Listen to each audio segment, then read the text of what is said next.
Il voto delle europee ha evidenziato la differenza di Padova città rispetto al resto del Veneto. Qui il Partito Democratico, pur rimanendo secondo, ha accorciato il divario con la Lega con una differenza di un solo punto percentuale. Sempre nella città del Santo, mister preferenza è stato Carlo Calenda, che ha fatto meglio di Matteo Salvini. La Lega, che vince nei quartieri di periferia, però, per bocca dell'assessore regionale Marcato, chiede lo sfratto per il sindaco Giordani, che risponde così. Chissà come mai che ha fatto il peggior risultato, ma non mi interessa il peggiore o il migliore, a me interessa che Padova sia soddisfatta, ma non di me, dell'amministrazione come viene gestita Padova.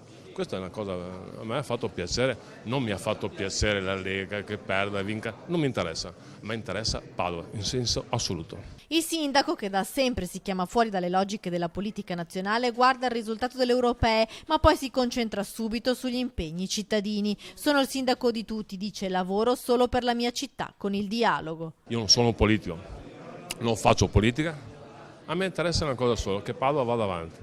Il mio partito, l'ho sempre detto, è Padova, non è rosso, bianco, giallo, verde, non mi interessa, mi interessa Padova.